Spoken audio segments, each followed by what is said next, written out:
Welcome to Chris and Carlette Live, a podcast about life, love, and overcoming obstacles.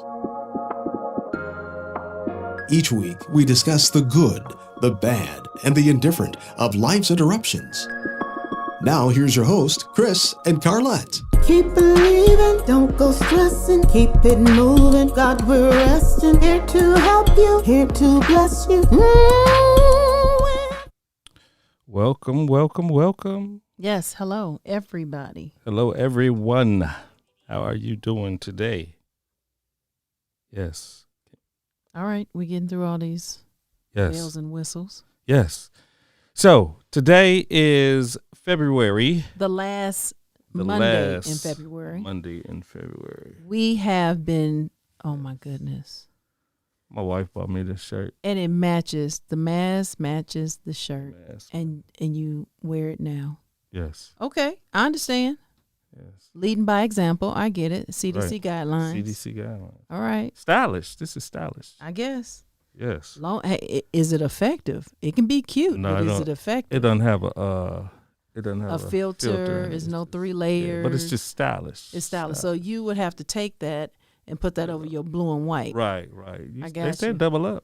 Triple up, if possible. Yes. So, we had a great show last week. Yes, we did. We had Lou Buster Brown, the creator, producer of the Bible Experience, where you have the African American actors and actresses and people in the film and music industry. Basically reads the Bible. Is a narrative, but they're reading the Bible, and you hear the inflection of their voices. It's wonderful. We purchased it years ago, and it's something that's needed. We also have the Bible, but we encourage everybody, go find it on eBay, go find it on Amazon. It is still available. I've seen it as high as $80-something, and I've seen it as low as $50-something. So listen, and so far we got a call, somebody that was watched, they went and they purchased it as a gift. And so we encourage you to go. They're already talking about your mask and your shirt. What they say. See, that's gonna be the focus. Talking about it matches. They love it. I'll probably put it back on. How about that?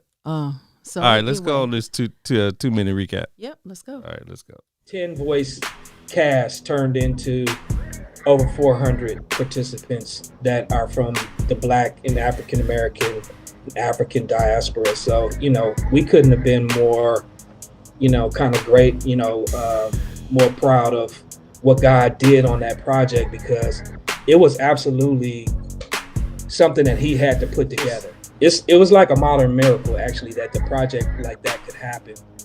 And it's a legacy for our African American and Black culture, for sure, 100%.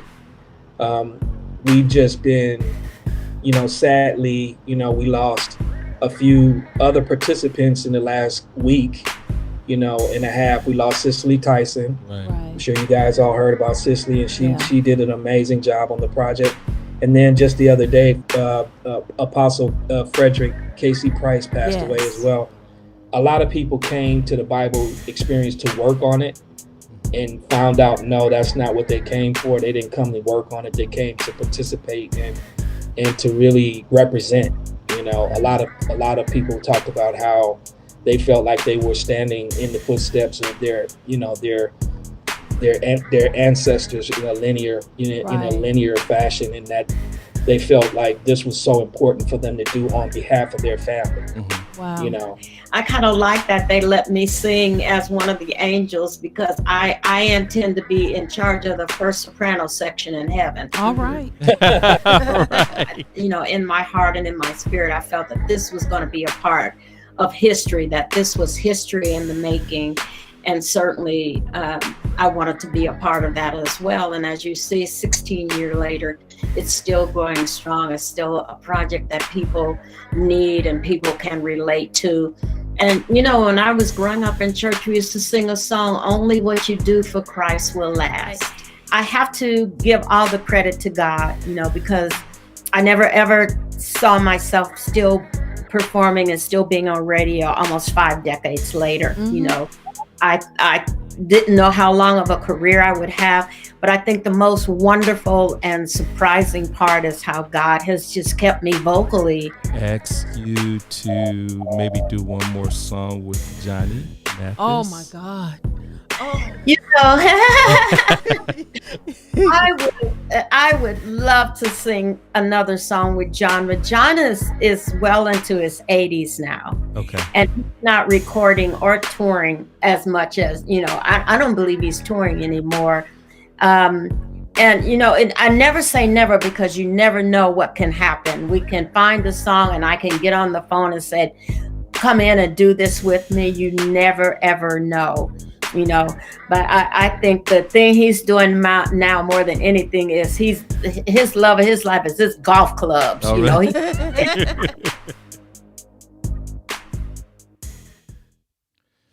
There you have it. Yeah, 2 minutes.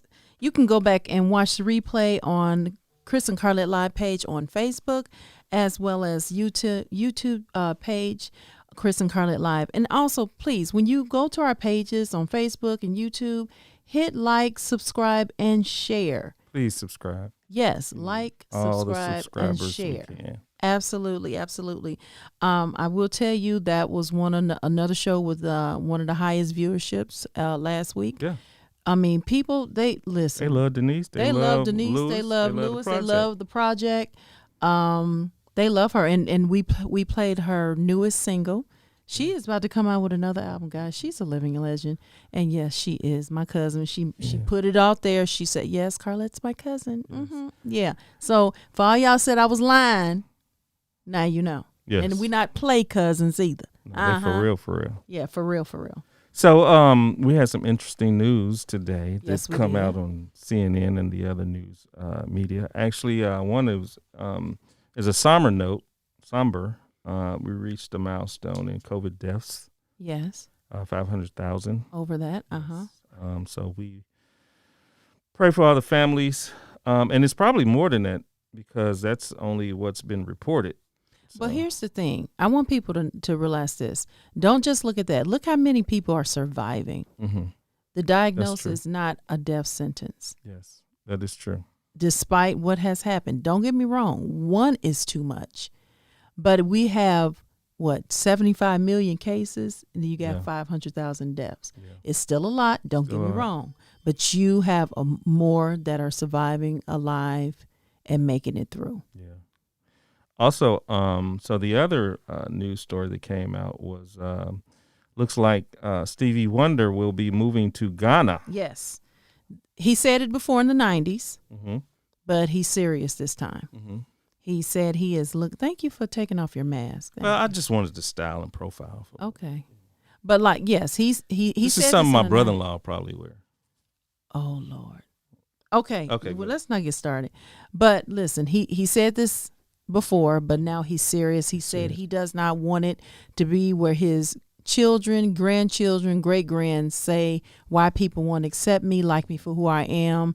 And he just don't want that story. So he's going to Ghana, where it seems more like the place he wants to live in and rear his family. Yeah, we probably all need to go back to Africa. You know what? I'm gonna see gonna see what the end's gonna be right here in the United States of of the America. Lord call and say. I mean, if he calls, then guess what? We packing up. Yeah. But until then, Douglasville Mm-hmm. is all right with me. You just let everybody know. I'm sorry. Yeah. Atlanta. So my wife has me on this diet, y'all. So I have to drink muscle milk. She want me to lose all this poundage. You know what? We have things to do, and we don't need the unnecessary baggage and stuff. Yeah.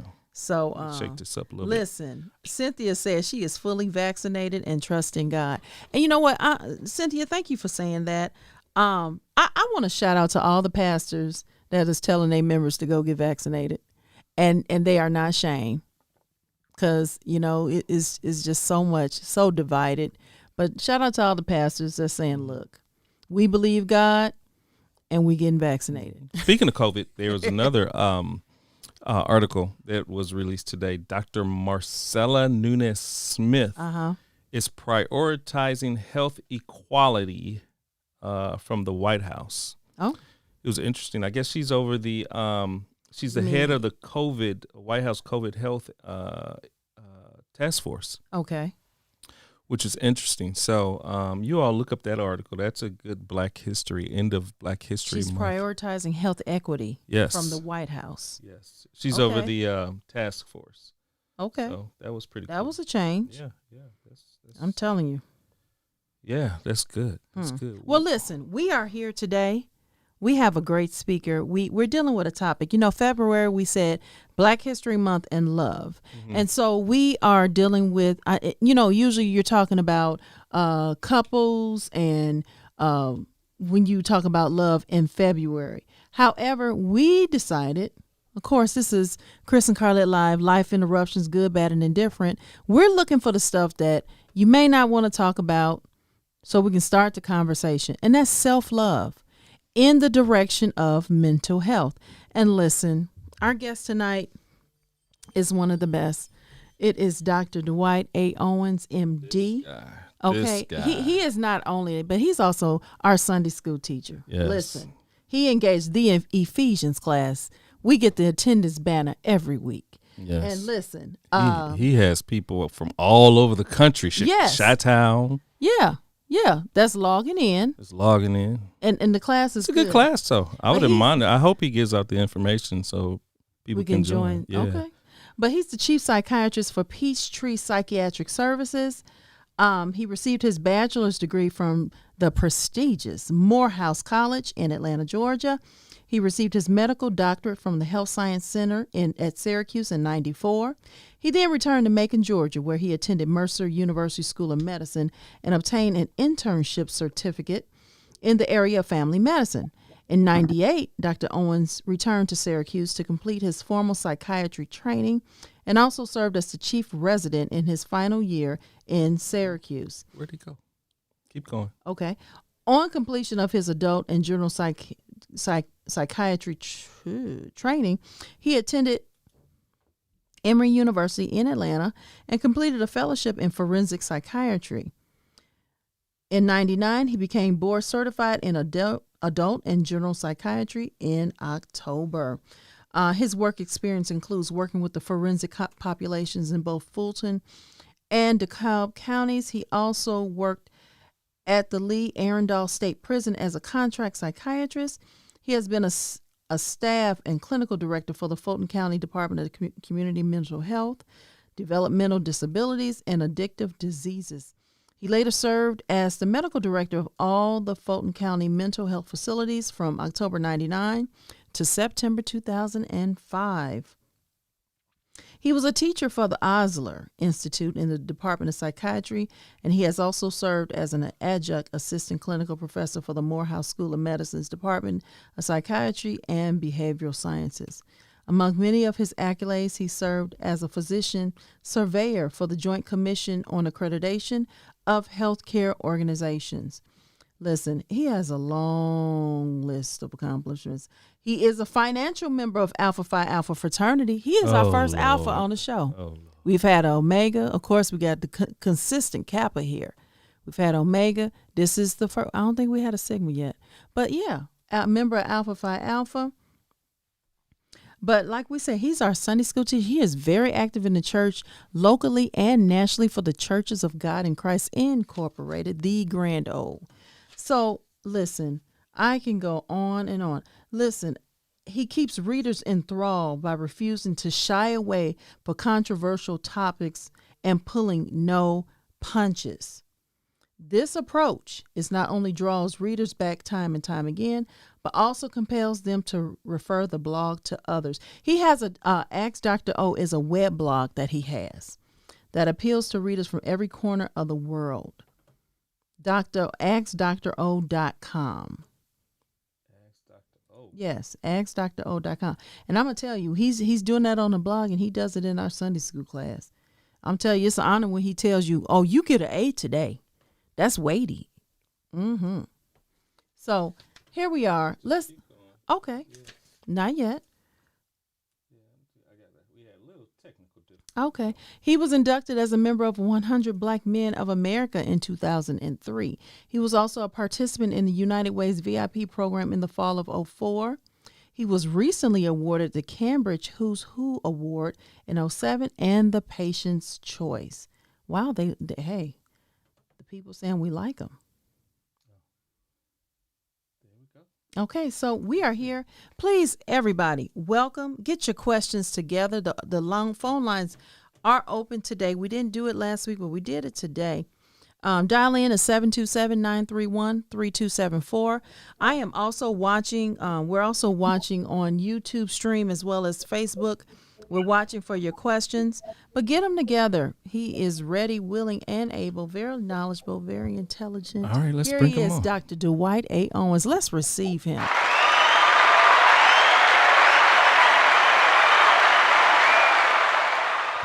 Dr. O. Hello. How are you, sir? I'm doing just great. How you doing tonight? I'm good. Go ahead, Carlette. Okay. Well, first of all, thank you for accepting to come on to talk about this subject of self-love in regards to mental health in the month of February. We're getting away from the pink and the red hearts and all that. We getting in the nitty-gritty, and it's so appropriate that we have you on, somebody who looks to talk about it and bring exposure and start the conversation of what people don't want to talk about. Mental health is real. Mental health issues are real. It's more than just our children with ADD, ADHD, and Ritalin and all that stuff. Guess what? Is you grown folks too. So listen, we have him on, and so Dr. Owens, just go ahead. You can start off there and then I'll ask after you whatever you want to say, and then I'll start with my first question. Okay. I guess you want to talk a little bit about self-love. Yes, self-love. What is it in regards to mental health? Well, we really, in the space of COVID, we really have to look at self-love from a different approach. The approach now we're looking at how do we deal with some of the dysphoria that we're dealing with. We're no longer able to participate in the normal activities we used to participate in. We can't go out to dinner. We can't travel. We can't do the normal things that we used to do. Mm-hmm. So now our lives have changed. Mm-hmm. So what has happened is we are now feeling ourselves somewhat closed in. Mm-hmm. And so as a result of that, we have to really learn how to live with ourselves first. And then we have to learn how to live with our families, our partners, our spouses, and even deal with those persons in the workspace. Mm-hmm. When you think about self-love, first a person has to come to the realization that they are lovable. Mm. And a lot of people have what we call issues or things from the past that have not been resolved. Mm-hmm. There's a phenomenon in psychiatry that we call epigenesis. And what that means is that in order to move forward, mm-hmm. you've got to correct some of the things from your past. Mm-hmm. You'll begin to see certain people who are conflict driven, that are negative, or that carry banter or are difficult to get along with. Those people probably have some form of, I would just say, trauma. I wouldn't use the word drama, but some trauma from the past. Mm-hmm. And until that trauma gets psychiatry is medicine. And when you think about going to the doctor, if you have a fever, you have to deal with the fever by giving an antibiotic. Mm-hmm. If there is a boil or a carbuncle, mm-hmm. we always say that pus under pressure must be released. And in psychiatry, we have to also lance the wound, open it up, pull out all the pus and the infection and get it out. And then that person is able to move forward and deal with life a little different. Okay. All right. You got to remove the pus. You have to remove the pus. Now that's real. it's something when you said about people who seem to be difficult. People tend to stay away from them. And I challenge the people, and I've done it before in a class I was teaching, especially at church. Do the work. Do the work as your brother, sister in Christ. I'm not saying become a therapist. I'm just saying show love. Now, I'm not saying that you're going to be, but sometimes how you doing, let's go to lunch can go a long way. It can start a process that you may be the one to say, hey, I know someone that you could talk to. It'll just be, but we tend to, oh, honey, they got issues. You got to stay away from them. And they just want somebody to talk to or somebody to show them love. Well, see, the problem, Carlette, is that a lot of us have issues too. Say it again. A lot of us have issues too. Oh, of course. Absolutely. Oh, yes. You catch somebody on the wrong day and you're rude, you may not get the response that you'll get on another day. And I think what happens with conflict is, it could be on a good day when you're high, you're feeling good and things are great, things are wonderful. You can do that kind of intervention. But if it's another day where you're not feeling yourself, it's been a bad day at home, a bad day at work, and somebody's rude or mean to you, you may respond. So what I tell people to do, if it's just not your feel, back away from it. Because you never know, you sometimes can do a little bit more harm than good. Because I hear people on Facebook and Instagram trying to provide therapy, and they're way off. Because when you open people up, you've got to have the skill set, right? Bring them or bring closure to that issue. And if you're going to bring up past abuse or past sexual trauma, you've got to have that person work through that. And if you don't have the skill set, that person can become suicidal and in their lives. So when you're dealing with mental health, it's a slippery slope. Yeah. It can be quick. And the rate of suicide during the pandemic is increasing exponentially. Wow. So, okay. All right. Now you went into my next question. So what are the trends? What are the trends that you're seeing since the pandemic? We're seeing more anxiety, of course. We're seeing more depression. We're seeing more substance abuse. And we're seeing more trauma-related disorders. And we're seeing more domestic violence. Yeah. Wow. And we're also seeing a higher rate of suicide completion. And I am now been back on the front line again. I'm actually now inpatient. And the lethality of the suicide attempts, I mean, people are really, when they try, it's not the superficial cutting anymore. I've seen some serious attempts. So the attempts are increased and the lethality of the attempts are also more. I mean, people, when they go to do it, they really do it. They don't take 10 pills, they take 50 pills. Wow. So people really want, it's disparaging at this point. Think about it. Your job, you are a non-essential worker and you make six figures. So what do you do when they tell you that, hey, it's a done deal? You got a house, you got tuition, you got a car, all these things are still there, but you are a non-essential worker and they're layoffs. And you don't get the PPP loan or you didn't get the IDL, whatever the loans that they're giving out. So how do you survive? So now it's getting really rough. The other one is the domestic violence. A lot of domestic violence, a lot of relationship issues, divorce. So that has become an issue because now, this is a show about love. A lot of people are married. They don't even like each other. Don't even like it. We talked about that on episode 2. We talked about that, how people, they're now working from home. He's in the West Wing, she in the East Wing, and the kid somewhere in the middle trying to get educated. But Right. now they realize, okay, we used to see each other from 6 to 7, and then back from 6 to 10. So I only really had to deal with you about 6 hours a day, and that was good. Now I'm dealing with you 24/7. You know, I don't get a vacation from you. I don't get the water cooler conversations and this, that, and the other. And now I really have to be married to you. So it's like, oh wow, did you like them before? Right. Did you ever like them?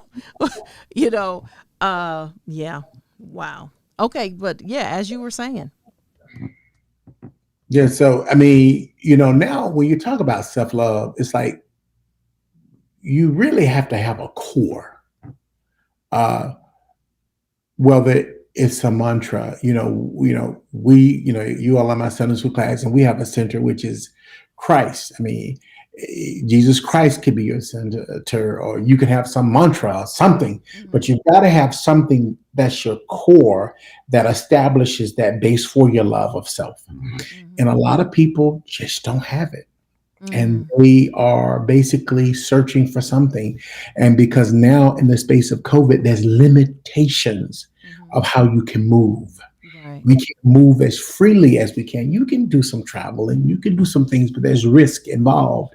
And a lot of people aren't finding solutions to their questions.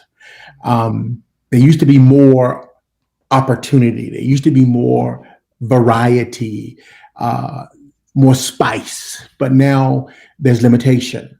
But you can love yourself if you know yourself, because you got to know what you like. Do you like chocolate ice cream? Do you like vanilla ice cream? Do you like fish, shrimp, steak, pork chop? A lot of people hadn't even thought about what they like, or who they like. So when you talk about that self-love, a lot of people have never even had a massage or a pedicure, manicure, or just some of those things that just take the stress out of the day. So when we start talking about being in COVID, it's a whole different reality, because the self now is contained.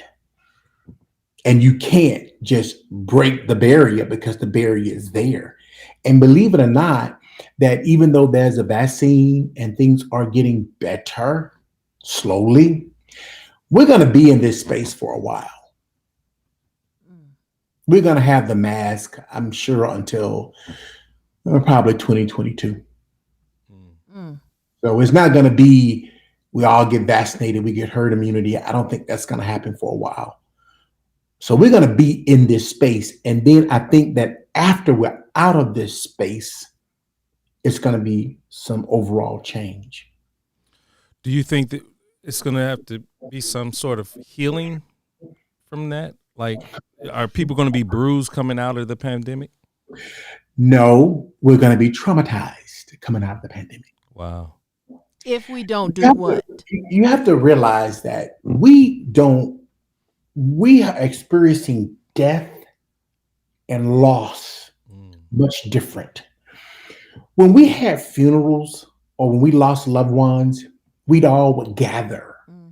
We'd come to the Edwards house. I'd bring a box of chicken. Somebody else would bring some sodas. Somebody else would burn some cornbread and bring it over and scrape off the bottom. But that's how we saw fellowship. And it would make you feel a little good to say, ooh, that potato salad that Dwight brought over there, we sure appreciate it, but it had a little too much salt. And then we'd all laugh about it. But now when there's death, we're separated. We can't hug. We can't touch. We can't process together. See, that's our group process, being together. But we haven't done that. We've lost jobs. We've lost homes. We've lost time.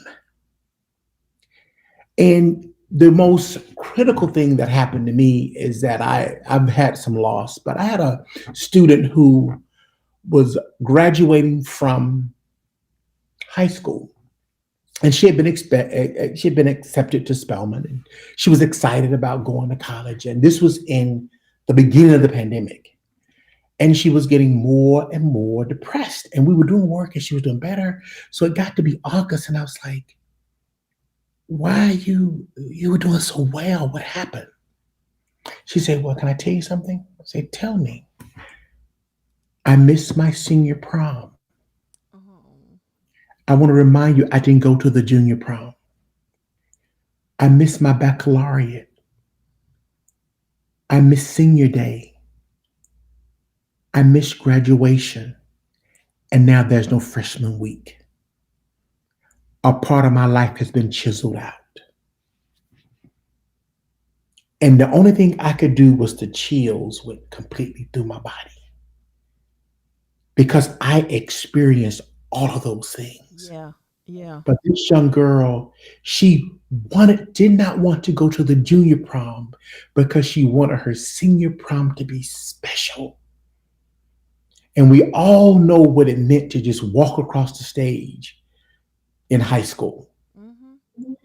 So all of that was just snatched by COVID.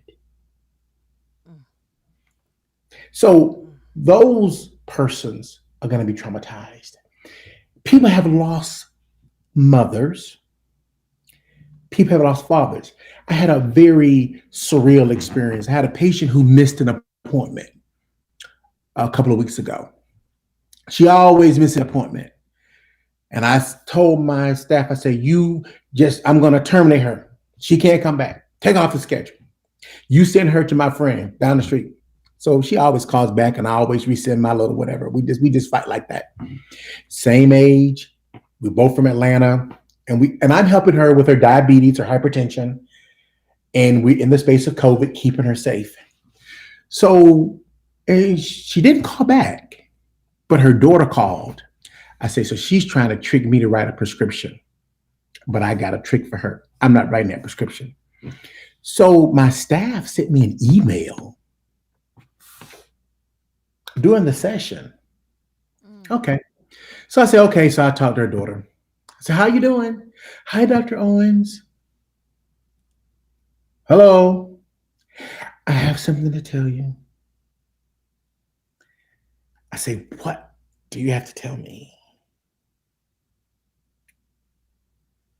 Well, you're like family to me and my mom and my dad and my sister and my brother. I say, yeah, I am. I want you to know that my mother and my father died of COVID last weekend. I had to function the rest of the day in chaos. I was like, what? And she just was she wanted to tell me. She said, I don't want your staff to tell you. I wanted to tell you because you meant so much to my mom. And I was like, how am I going to make it through the day? I made it through the day, but I don't know how I made it through. But that's how COVID has changed. So, Chris, we don't all be traumatized in about a year or so because all of this stuff will have to be processed. Mm-hmm. Because what we do now, Carlette, we take it, we deal with it, and we move on. We take it, we deal with it, and we move on. We take it because we got to. It's called resilience. It's called hope. Right. But at the end of hope, you still have to process. Yeah. Wow. Okay. So, man, so many questions. So I don't know if this is premature, but is there any light at the end of the tunnel? Jesus. Yeah. Seriously.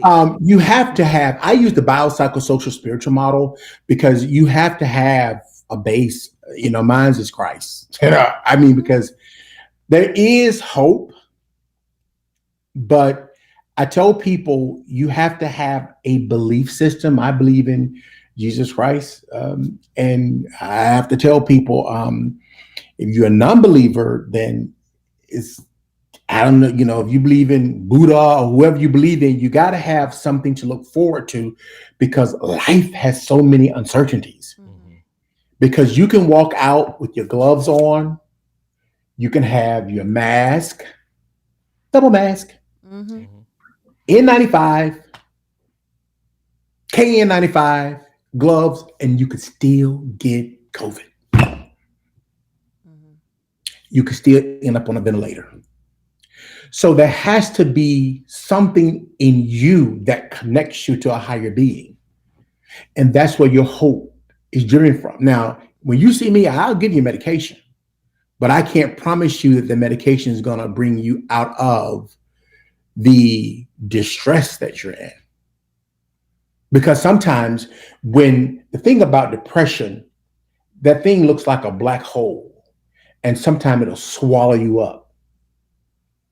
And so what you have to do is you have to fight it daily, and it becomes a daily battle.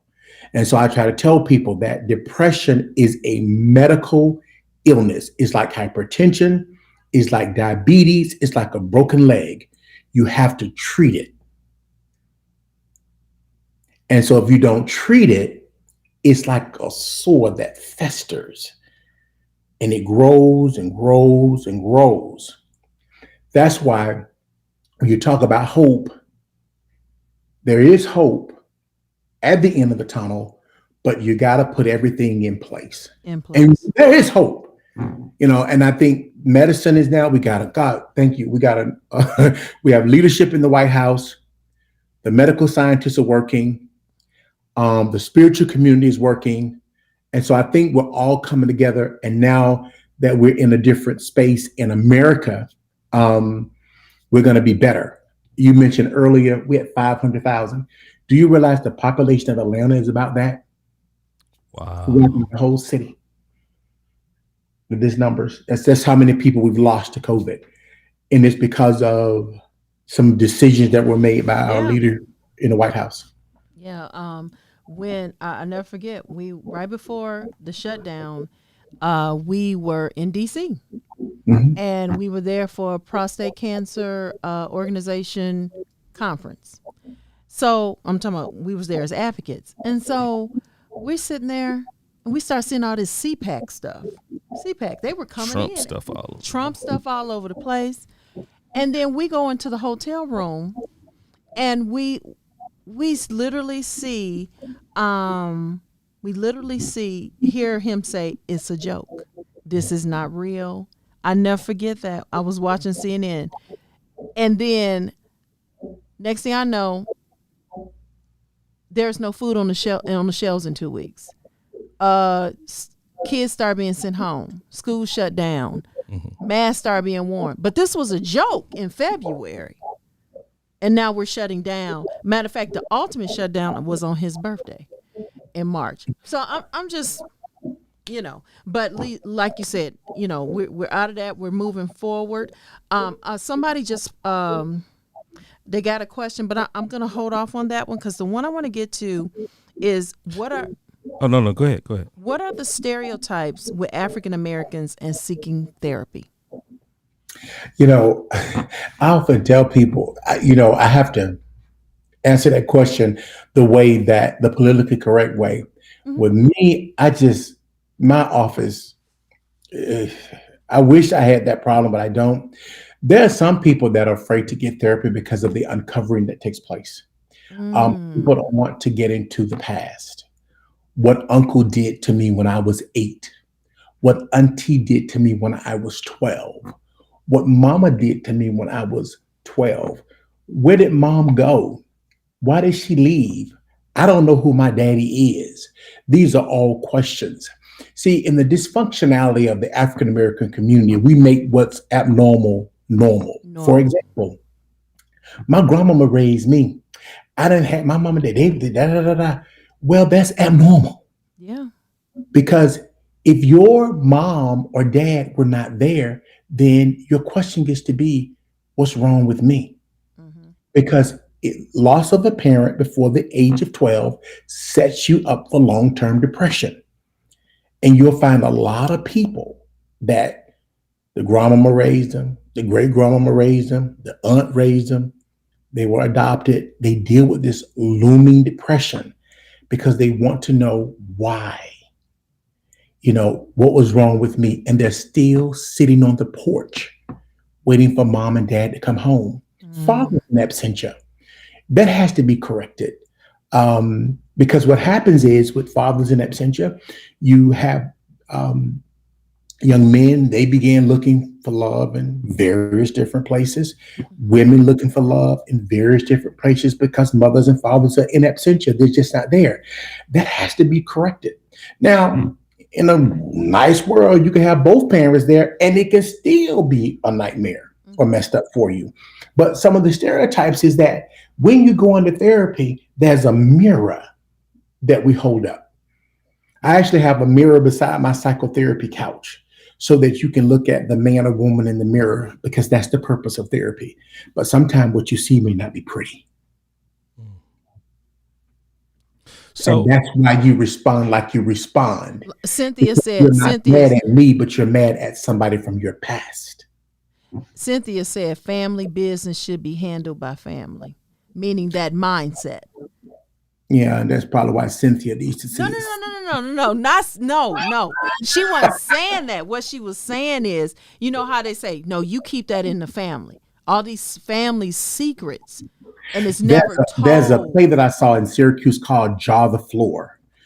We have a lot of stuff in our African-American communities, and one big bad monster is that sexual abuse, where uncles touched, aunties touched, stepfathers touched, and we don't talk about it. But what it does is it ruins the lives of adults. Wow. So a lot of times what you keep those secrets, but then it becomes a lie because you're wondering why you're walking around feeling foggy and sad all the time. It's because you're depressed and you're sad and you're very angry because Uncle John touched you when you were 8, when you were 10, and you never told anybody. And you were angry with Uncle John, but now Uncle John is dead. So that anger towards Uncle John becomes turned inward, and anger turned inward is defined as depression. Wow, that's deep.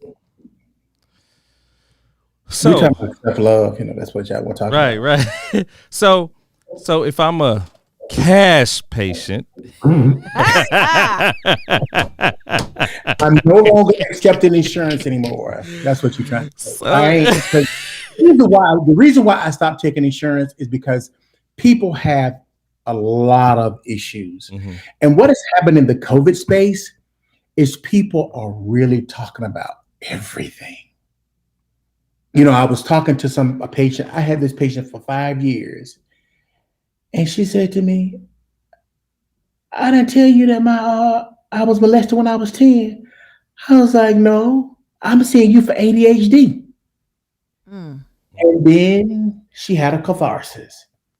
Mm-hmm. So I can't rush her, but I have to let her talk about that pain.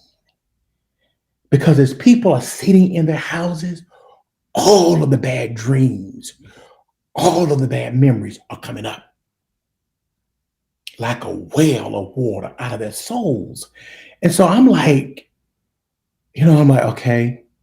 And I have to listen. And then I had, a young man says, I didn't tell you that my mama used to have sex with me. I was like, no, you never told me that. But I have to listen. So I'm now providing more services where I can spend 1 hour with every patient because it's some stuff that people have. And I tell you, Chris and Carlette, people are walking around with this baggage. And so what happens is when people get married, they go into the altar in these nice tuxedos and these nice dresses, but they're carrying baggage to the altar.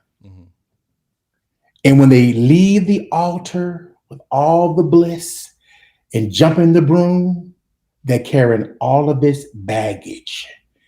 And when they open up the baggage, During the honeymoon, it's a bunch of dirty laundry. Mm.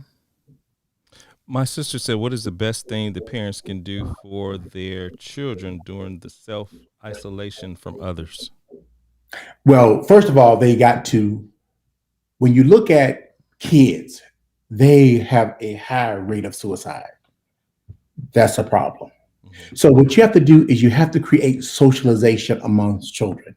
We do know that kids are less likely to be infected. Kids are less likely to be carriers, and kids are less likely to get it from adults or give it to adults, but they can get it. So you have to still be very cautious, but you have to create some normalcy with kids. So you can't keep a child in the house all day without letting them go outside. They got to go to Chuck E. Cheese. They got to go to spaces, Carlette, that are safe, where they can have fun. But they have to be around other kids, and they have to normalize. And their normalization should not just be on videography or video games. So they got to do something with other kids. So you can have social distance camping trips out back. Yes. Social distance. You can do some type of activity outside, but the social distancing has to be in place. I like camping. I like outdoorsy activities because they need to run, but they need to be around other children. Listen, that RV travel trailer we got, that was the best thing we could have gotten. My husband got it for me for my birthday last year. You seen us, you saw us pictures and what we doing. And listen, ain't nobody picking up cell phones because you barely got a reception, but they're running around. They're tossing the football. They can't wait for the campfire for s'mores and just whatever it's just you out there. You smell earth. You smell clean, fresh air, and it's a wonderful. You hear water, stuff like that. Depending on where you go, and it's been a wonderful investment that will go beyond. Yeah. Right. And we all did. I mean, our generation, we all did things outside. Yeah. And now, the spring is coming, so we can do more outside, but we all did things outside. And now you're just going to have to recreate that with those things from the past. Mm-hmm. But you have to have kids need other kids. Yeah. They just do. I mean, socialization, talking, especially if it's a single child, they're going to be not happy. And then schools are also safe as well. Mm-hmm. Do you want to take some questions from our audience if they call in? Sure. Okay. All right. Well, that number is 727-931-3274. If you have an AT&T phone, it's 209-399-9093 with the access code of 727-931-3274. And that's just AT&T only. Yeah, and that number's on the screen as well for you to call in. Can I ask one more question? Go ahead. Okay. Go ahead. So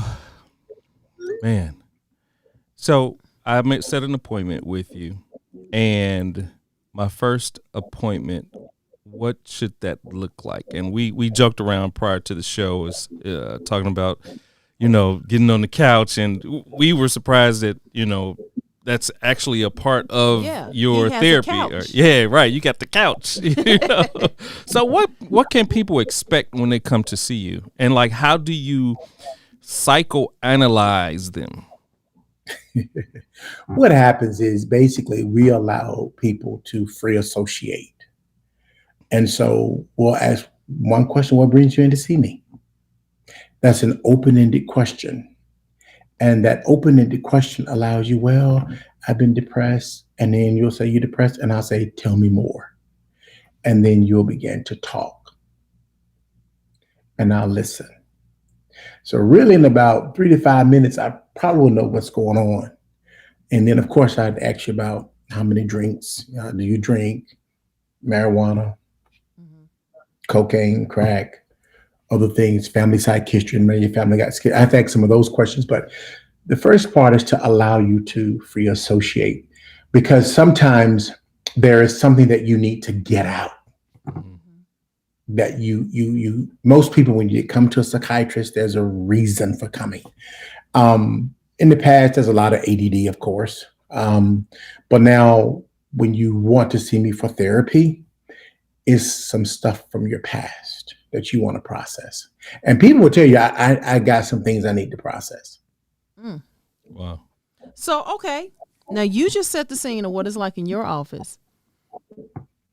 What's the church's role in this? You know, sometimes I've heard, I'm just going to, over my years of being alive, I've heard in the church say, you go spend all that money with the therapist for them to lay on their couch and just for them to tell you mad because you didn't get a bike when you was 12. You know, you hear that joke. All you need to be here is get on the altar and lay before the Lord and da da da da. So I say to you, what is the church's role in all of this? I'm now doing the final edits of my book, and my book specifically addresses that issue. And the church's role is, first of all, to know their limitations. My pastor and your pastor is a physician who loves psychiatry. But he even knows that once you say some critical words, he's going to refer you out. So the role of the church is to, one, recognize that a large percentage of your church population has mental illness. What is mental illness? Depression, anxiety, issues in your marriage, issues on your job, eating disorders to include both obesity and anorexia. Obesity is a mental illness. Obesity is a mental illness because obesity, you're trying to cover up emotional pain. So the church has to now get itself prepared in the 21st century to deal with. I was very disappointed because this bishop running for something, I sent a question in and he pretended like he was accepting questions, but he wasn't. I want to know what my church is going to do about mental illness, because it is ever present. Because do you know, in a study that was done, it's in my book, most people prefer talking to their pastors as opposed to coming to see a psychiatrist. So pastors have to at least have a general fundamental knowledge of what the DSM-5 is. What is that book? You know, that's the book of all mental disorders in America. So you have to know, what is depression? Is depression the same as sadness? No, it's not. What is anxiety? I mean, what is schizophrenia? How does it look? You know, what is a nervous breakdown? You know, you have to know some basic terminology, some basic things about mental illness in order to be an effective church, or you really should close down, in my opinion. So you're saying go take it back. Okay, so you're saying that some of the pastors and ministry leaders should look into going and get certifications?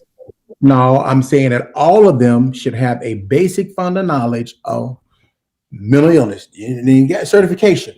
Now, if they want to have a counseling program, they should go to a pastoral counseling certificate program.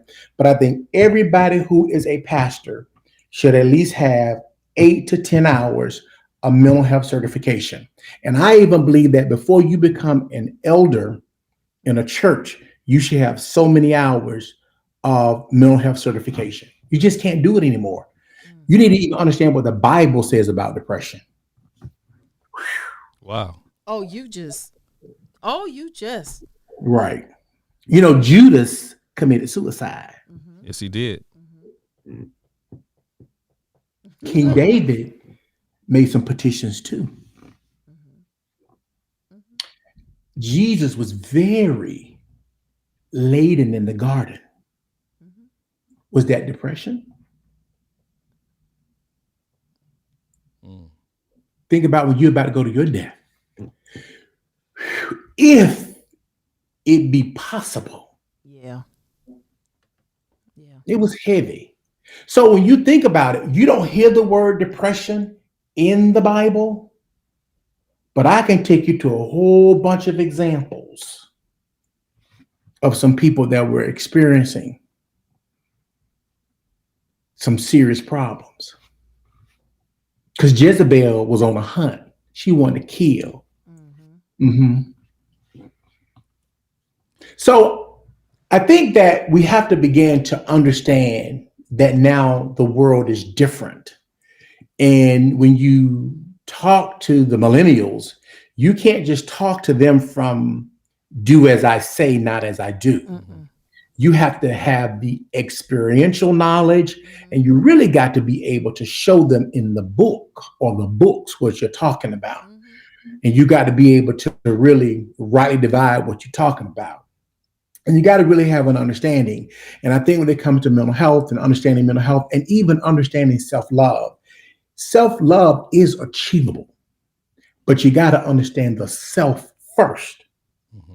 Because there are different types of love. There's agape love, erotic love, which y'all know, and there's Felipe love. But the self-love is one the most, I think self-love is a very difficult concept. It ain't just taking a bath in bubbles and candles, but it's when you can really get down to resolving your conflicts and loving you for you. I'm dirty and I'm blemished, but I love me. He touched me, but I love me. I ain't got no money, but I love me. I was hurt, but I love me. That's self-love. The realization that despite any and everything or challenge that you've had, you're not going to be sad about it. You're not going to be down on yourself about it. You're going to use that resilience that you have, that our ancestors had. It's Black History Month, because if they went through what they went through, God knows they went through more than we are going through now. They had resilience, and you push through, and you look at yourself in the mirror and say, I see the scars, but I still love that person with that scar. And that's when you can really proclaim that self-love.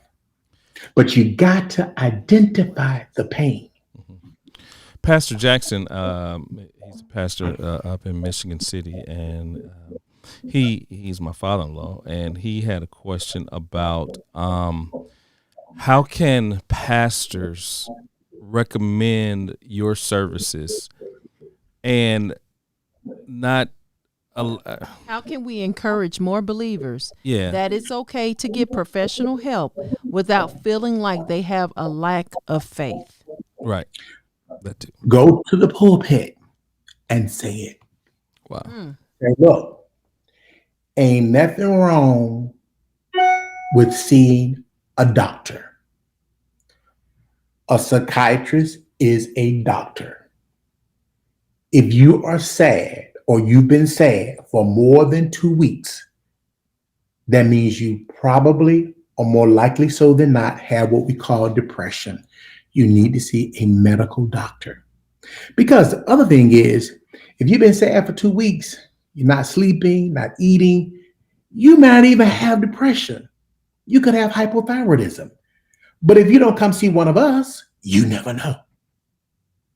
You could also have MS, because MS presents as depression. But if you don't come to see one of us, you never know. So that's why it's important when you have certain things. And if you're not sleeping because you've got a lot of stress and you need to see one of us, your job function goes down, you're driving, you're not tuned in, you have an accident. So you really have to just tell him, every pastor that's listening in, tell your people, hey, if you need to seek some help for your feelings, your emotions, don't even say mental illness, just say feelings, emotions, sadness, anger. Anger is a problem. Anger, irritability, that's a sign of bipolar illness. Go see a doctor. And can I say something, Dr. Owens? I said this in episode 2, because we were talking about marriage counseling. And I said, listen, if you're so worried about people seeing you walk into the building, we are in a pandemic. You're going to get a Zoom call anyway. Okay? This is the time to get treatment, and nobody knows your business but you and that doctor. And if it gets out something you said to them and it gets out, you know where it came from. So I would tell people, somebody was like, can I go see you? I said, first of all, I can't even remember what you said. But Do you know how many married couples I see? And when it comes to marital counseling, I think that's very important because before you demise or quit, maybe a simple solution, maybe something as simple as she likes Colgate and you like Aqua Fresh toothpaste. So you might want to just seek one of us to help you process through some of those issues. But sometimes, I give homework. And the first question I ask a married couple, do you think that your spouse is the only one in the world for you? Yes or no? And that question can let me know just how this whole thing is going to go. So what if they say no? That's a good answer. Can I tell you something? The pastor we did marital counseling with, he asked us the questions. He asked us, it was something along those lines. And he said, do you love them because you need them, or do you need them because you love them? And think before you answer. And we sat there about 15 minutes contemplating, going back and forth in our head. Do I love you because I need you, or do I need you because I love you? And he said to us, depending on how you answer these questions, depending the outcome of this session. You know what my question is? My question is, why do you want to get married? And when they say because we in love, I say go out front and get your money back. I do. I mean, I said because that's for what? I mean, you can make with love because you love them. Really? Seriously? There's no depth to your relationship. So I don't want to waste your time, and I don't want to be wasting my time either. So go get your money back. I don't need your money. Go get it. Because if that's the only reason you married is because you got this feeling and you in love, baby, that's lust. You find another reason why you really are attached, or you feel like this is the person to spend the rest of your life with. But they say, because I'm in love, baby, go get the little $20 back for your copay. And go down and get you a Chick-fil-A sandwich and y'all go home and do what y'all gonna do. But that's not a good answer. Okay, I got to ask the question. Darlene Jackson, she said, Dr. Owens, you gave the example about the high school senior girl. I am experiencing the similar situation with my daughter. What may I do, or how can I help her be encouraged and not spiral down? Well, one thing, she needs to be sure that her daughter does not need professional help, because there's only, if her daughter is an adolescent, then sometimes parents, it's a conflict because that's a rough period. And so her daughter may want to process with somebody else. The other thing is creating other memories with friends. That's a good idea, to create other memories with friends in that age group. Go get the senior pictures taken. Some people would do a nice something in the back with a couple of the high school friends that's safe, social distancing and good hygiene and everything. But you have to create memories for them. But if they are an adolescent, African-American girls between 9 and 14 years old, the last time I looked, had it African-American females between 9 and 14, the rate of their suicide completion had increased by 200%. Completion. Yeah. Not attempt. Yeah. Completion. That's a very critical group. So he didn't say suicidal thoughts, guys. He said completion. Right. So you have to kind of like and they have and if you go on, I don't want to say it, but they put out instructions on how to do it now. All right. It's bad. So Tammy said, and I know where Tammy is why she's saying, she's like, all this talk about marriage counseling, she said, do they have singles counseling? Yeah, when you come in therapy, that's singles counseling. When you seeing somebody by yourself, that's singles counseling. When you're seeing your therapist one-on-one, it's not singles counseling, it's called individual psychotherapy. So when you're seeing your doctor one-on-one, that's called individual psychotherapy. You can talk about whatever you want to talk about. You could talk about your ability not to maintain a relationship. You could talk about your job. You can talk about your childhood, your past, but whatever's on your dime is on your dime. But the church has got into this singles and marital. Just take it and throw it out the window. If you are single and you need to see a therapist, that is your individual therapy session. If you are married and y'all want to go together, it's called conjoint therapy. But if you by yourself, you talk to your therapist, you single, talk to your therapist. Mm-hmm. Wow. But the single, that's a churchy term. Mm-hmm. But it's individual therapy if it's one person. It's conjoint therapy if it's a couple or more than one person. So I've been doing some video work for a prominent person in the church arena for his reality show, right? And in this reality show, it seems like everyone, all the characters go to some type of therapist. And is it like going to a therapist, is that just, something that I need to do on a regular basis? Just, even if I don't have an issue? No, it's something. Everybody needs a therapist because it's just like a primary care doctor. Just for a checkup. Right. I mean, I'm telling you, everybody needs one because when you go to your therapist, you can talk about what you can't talk about with anybody else. It's a awful week, Dr. Owens. Tell me more. This is what happened. It's a good week. This is why. I've been anxious. I'm not sleeping. I think you need to tweak my medication a little bit. And the thing about having your own therapist or your own psychiatrist is that once you finish, the book is closed. Don't hear it no more. Wow. As opposed to talking to a friend who talks to another friend. Listen. Come to church and everybody like, ooh, here come Chris. Yeah. Ooh, they say he's suicidal this week. So when you talk to your therapist, it's done. Wow. And hear me, I don't disregard wise counsel with our elder saints and our matriarchs and patriarchs of our families and stuff like that. It's needed to talk to them. It is. But they are not physicians. No.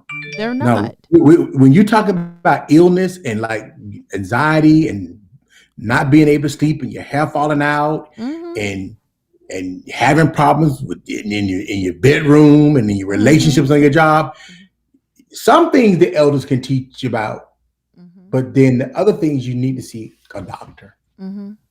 Yeah. Okay, this is my last question. And I don't see any more being posted. Everybody, thank you for tuning in. You guys are saying a lot. This is my last question because we believe everybody should walk away with something. Trust me, you have said a lot. But my last question is, what are ways that a person can be proactive in your mental health? You just hit on, have you a psychiatrist. So treat your mental health like you do your regular PCP doctor for your annuals. So you're saying get you one. Expound more on that. I think here's what I think you should do to stay healthy. First is create hard stops in the day. When it gets to 5:00, shut down. If it ain't done by 5, just say I ain't gonna do it. And then, because I found myself working 10, 11 o'clock at night every day. Can't do it. Shut down. You may say I'm gonna work late on one day, but just that one day. Number 2, drink a lot of water. Yes. We don't drink enough water. I myself, guilty, get dehydrated. And a lot of times, a lot of us don't know that we're dehydrated because we don't think we're dehydrated. But if you go to the doctor, you can find that you're dehydrated. You have to do 64 ounces or you have to do at least 6 bottles of water a day. Fresh fruits and vegetables, you gotta push them. We gotta push the fresh fruits and vegetables. We gotta do more of that. When you go to the store, if you're shopping on the outer ends of the grocery store, Perimeter. on the perimeter, you're doing good. That's where all the fresh produce, the fresh foods are. I'm looking at my Publix now. The fresh vegetables, your collards, and you should be getting your green leafy vegetables. That's for your memory. And you really have to look at what you're eating and putting in. And then we have to start becoming more physically fit. We've got to walk. And then you got to choose some time where, we do a lot of talking on the phones and here and there. You just, I took a ride yesterday. I just listened to gospel music all the way. And then here didn't talk to nobody. I just freed my mind. And if you do some of those basic things, you're on your way. But when you find yourself just anxious, losing 2 or 3 nights of sleep a night, feeling your mood low, having chest pains, and you go to the ER and they say EKG is okay and your blood pressure is okay, but you need to come see one of us. When you find yourself, you can't shake that grief. You lost mom 3 years ago, but you just can't get over it. You may need some grief therapy. He left. She left, but you can't get over it. You may need someone to give you some coping skills of how to deal with loss. Been married 25 years. He tells you he got a girlfriend. He's leaving with these children. What do I do? How do I survive? It is hard. So you may need somebody to step in there and kind of hold your hand and walk you through the process, because that's devastating. Yeah. You've been married to the same man for 25 years. He wake up and say he don't want you no more. You with the same woman, and she leave with your brother.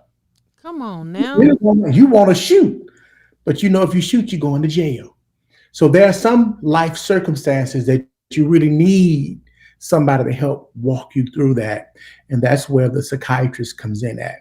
I will say, if you don't want to use a psychiatrist, there are therapists. To be sure, whoever you use has a license. Got to have a license, because when they have a license, they have guards and bodies that they report to, and they're going to stay within the guidelines of what we should be doing. We all have standards of care that we have to do. And if you are ever feeling like you want to harm yourself or harm others, that is a psychiatric emergency. You should go immediately to the emergency room. So if you wake up and you're feeling like, I just don't want to do it anymore, you need to go to the hospital, because that becomes a psychiatric emergency. Wow. Hear me, everybody. That was something for everybody in the church, out of the church, black, white, red, brown, green, yellow, all nationalities, all creeds, colors, orientations. You need to hear and do and take heed to what Dr. Owens is saying. Wow. That was good. So do you deal with anything outside of just do you deal with dementia patients or any patients to that severity? Well, I go from ages about 5 to about 90. Mm-hmm. I don't do dementia. I am a forensic psychiatrist, so I deal with criminally charged people. I do. I've done death penalty. I've done death row. I do PTSD.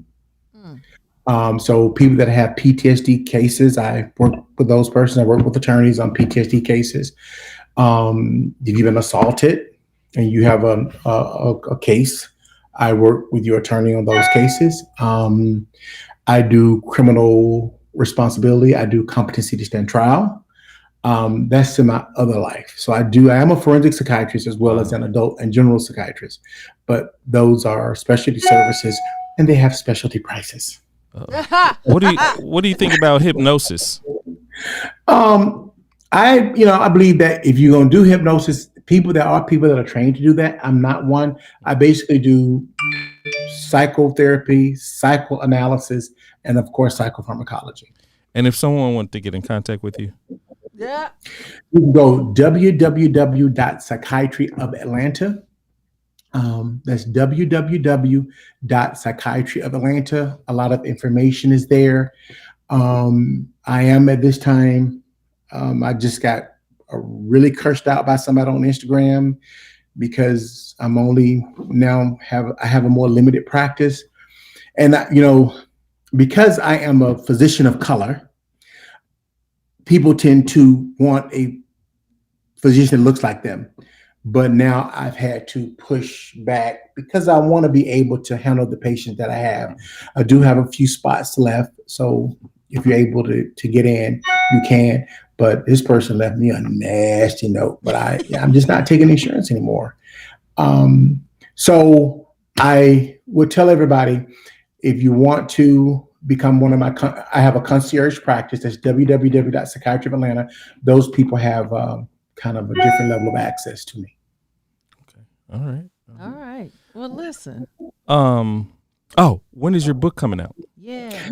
I have to do the final edits. We're very close. The name of the book, I'll tell you, it's Depression in the Pews.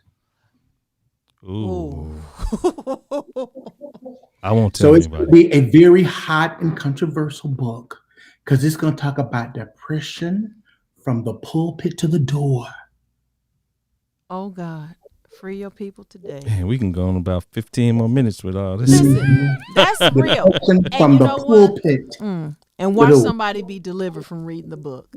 And it's going to also talk about depressed pastors, depressed parishioners, some of the ways we treat depression, and a lot of the, and it's going to, the biggest thing it's going to do is let people know that sadness is not depression.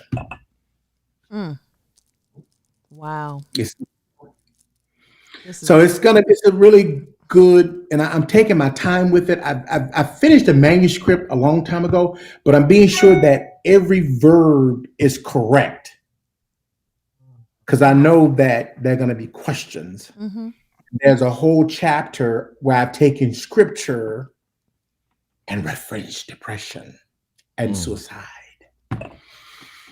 So it's going to be pretty controversial and hot.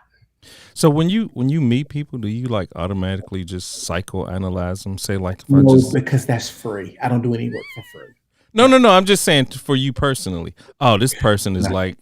No, I don't. I mean, dude, I tell you, I say, somebody said, don't be analyzing me. I'm like, analyzing you. I didn't thought about you because I just know you think you look crazy, but I can't like. Analysis is a very difficult process. And you have to really sit with the patient and really understand the patient. Now, if it's somebody bipolar, you can just about diagnose the patient, but analysis is more involved. Mm-hmm. But if somebody bipolar, schizophrenic, or I can tell somebody depressed. Mm-hmm. And I say this, you can tell somebody depressed because let me tell you a secret. If you want to know if somebody got some psychosis, if you're talking to somebody on the phone, and you've been on like for 2 or 3 minutes and you have no clues what they're saying, they probably had a nervous breakdown. Wow. Because they're now, the words all over the place, word salad, disorganized. And, it's like, what are you talking about? And you probably should refer them to get some help. Wow. Oh my goodness. Well, man, we appreciate you.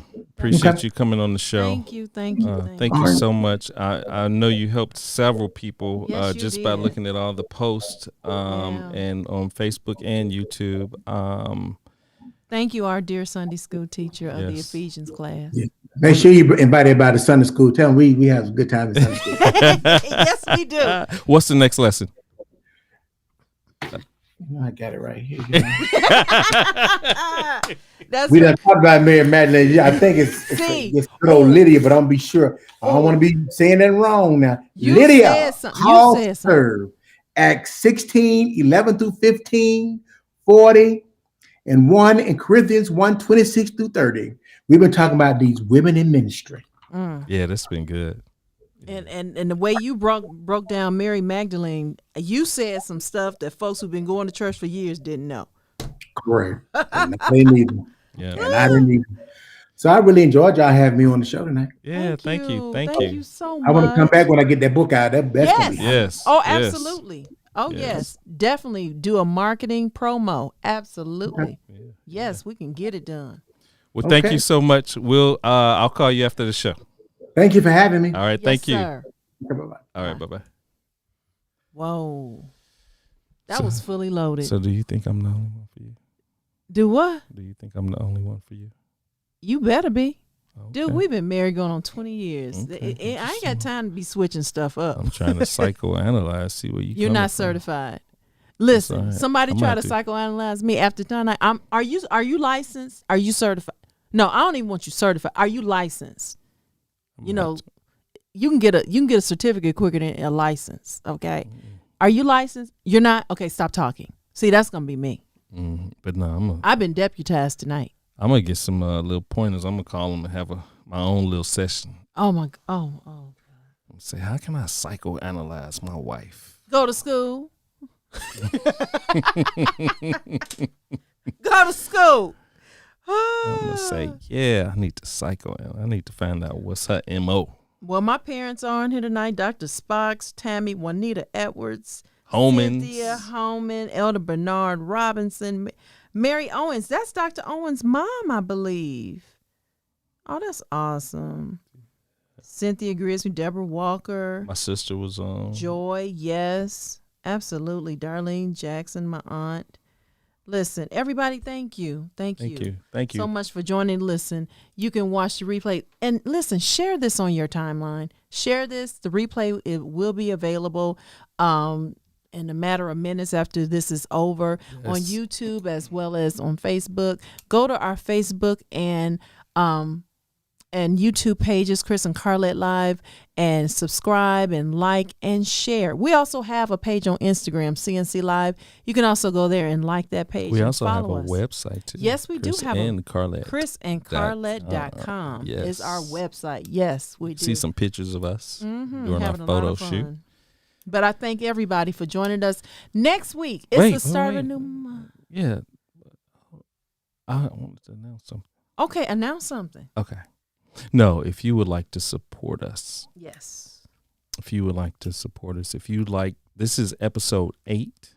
Yes, it is. Yes. Season 1, E8. Yes. S1, E8. Yes. Yes. And this is our This is our wow. baby. This second month of completion. second month of completion. We were challenged to complete 6 months. And if you like what you're seeing, and if you like what you're viewing, and if you like the people that we bring on, we are asking for financial support because it does not come without a price. Mm-hmm. You can cash app us at CNC Live, $C&C Live. All this costs money out of our pockets.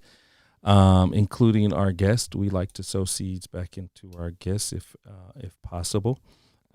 So make sure if you can, please, we urge you to help us grow financially and bring on additional guests that we can support. So Yes. now you can go ahead. No, I was just going to close this out. Well, next week is the start of a new month. And our month of March is going to be focused on youth and young adults. That's what we have tentatively planned right now, youth and young adults. Listen, we got some topics that's coming. Again, this is Chris and Carlette Live, Life Interruptions, Good, Bad, and Indifferent. And we're going there. Yes. Youth and young adults is our focus for March. Yes, and we have a special guest coming on March 15th. Yes. And that's all you're going to say. You're not dropping no names. You're not. Wisdom says. Yeah, we got a special guest. You're not dropping names. Might have a little cooking show or something like that. So anyway, guys, listen. We love you. We appreciate you. See you next week. I love you, man. See you next week. Dr. Owens, we thank you. We love you. Sir. We appreciate you. You are the best. And you all have a good night and say your prayers like I tell you every week. Say your prayers. Say your prayers. Thanks for joining us this week on Chris and Carlette Live. Make sure to visit our website, chrisandcarlette.com. If you're on podcast, if you're on YouTube, please subscribe to our show. You may also find us on Apple Podcast, where you'll never miss a show. While you're at it, if you found value in this show, we'd appreciate a rating on iTunes. Or if you'd simply tell a friend about the show, that would help us out too. Let us stay in contact with you by texting CNC Live to 474747. That's CNC Live to 474747. CNC Live.